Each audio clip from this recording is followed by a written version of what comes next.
Hello, faithful listeners. My name is Clay Thompson, and I'll be your guide once again through the depths of the fiction room, where stories and sagas from the minds of r/writing prompts come to life. Today's writing prompt comes to us from username NoFriendoland. 30 years after the apocalypse, a book is discovered.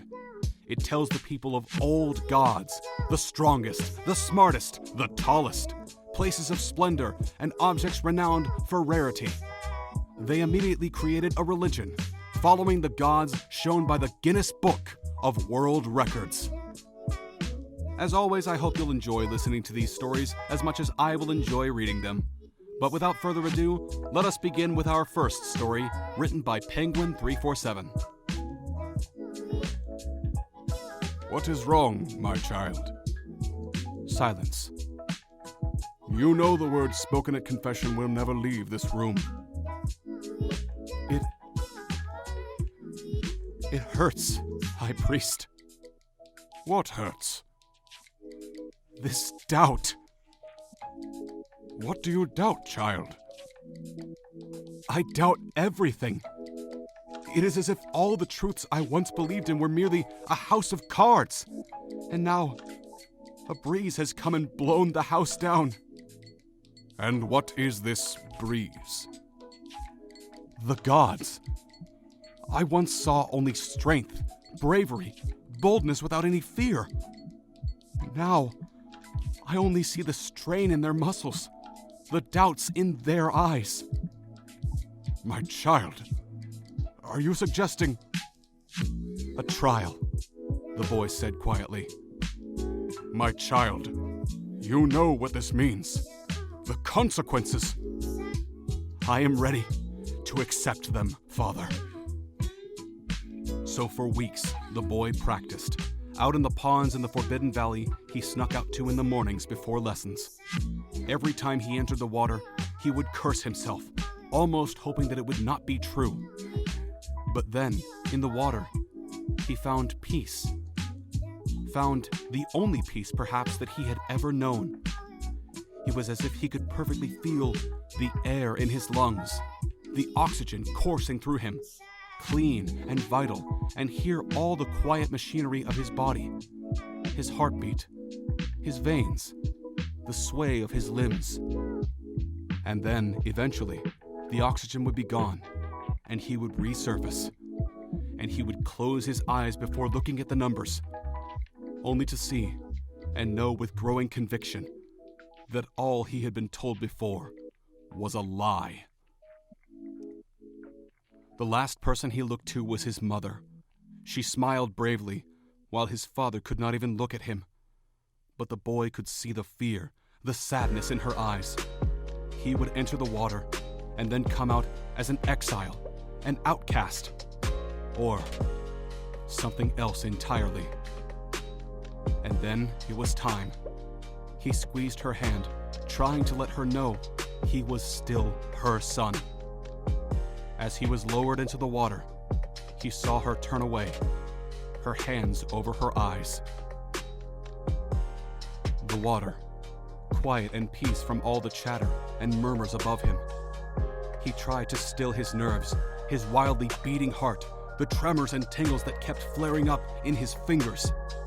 He tried to count, but somewhere along the way he was going too fast or too slow, and he gave up. But still, he held on, determined to. He didn't know what drove him so, but he closed his eyes and stood still in the water tank until his lungs felt like bursting, felt like fire and pain, and he rose, and the crowd was silent. As he climbed out of the water onto the platform, he knew something was wrong. And then, they all knelt, one by one. His mother first, then the elders, then everyone.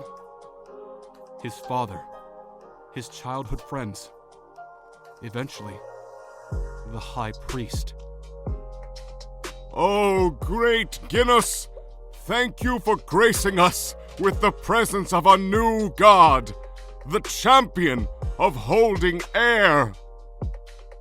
He heard the people he had known all his life, loved and hated and envied and walked past without a second thought, pray to him, lauding his greatness, his elevation above their existence.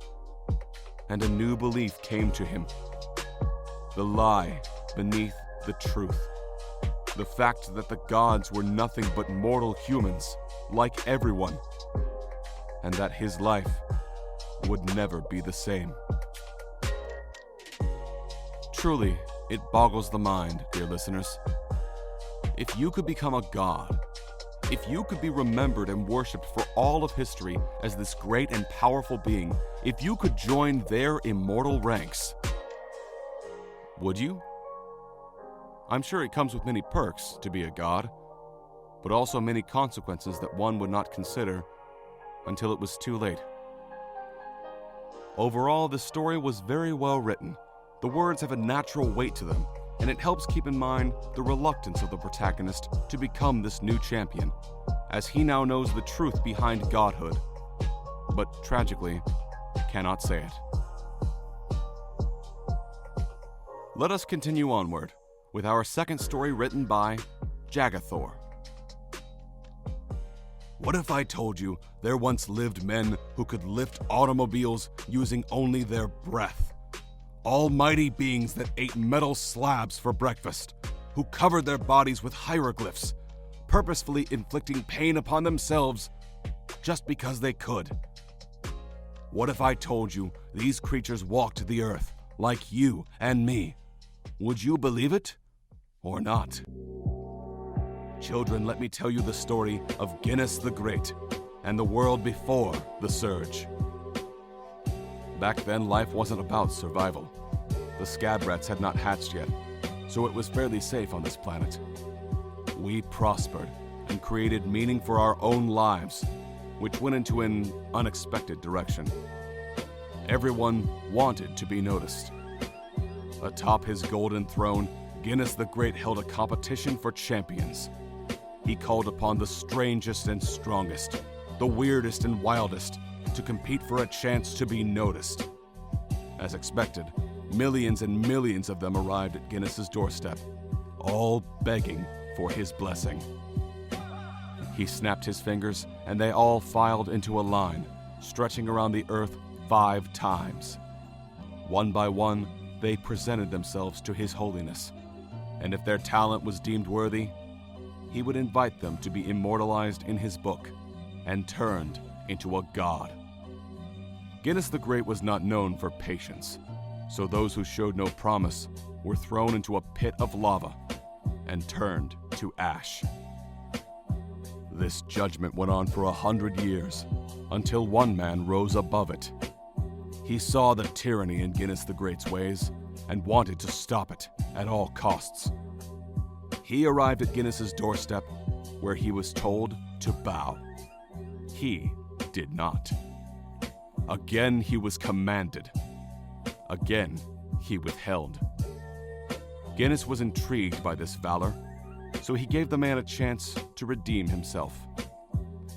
The man stood up straight and spit onto the very ground he walked on. He said, "These are no gods. No, only men. Men who have dedicated their entire lives to these niche talents, and the disrespect will not stand." Guinness glared at him, offering no remorse. Not anymore. As he prepared to banish the man to the pits of lava, the man smiled. He dared Guinness to do it. He said he cannot die. The fate of this man is not written in the sacred texts, as it is unknown to the population. But I know. I know what happened. He sucked in his gut and swam through the lava, where he found refuge in a cave.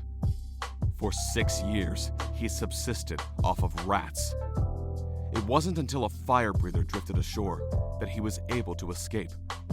Together, the two men stormed into Guinness the Great's lair and challenged him, inciting a war that would last another 20 years or so. The humans were too distracted with records and challenges that they did not even realize when the scab rats and mammoth fleas hatched. The man who dared challenge Guinness is long gone now, but a quote etched in stone remains. There are no gods, only man.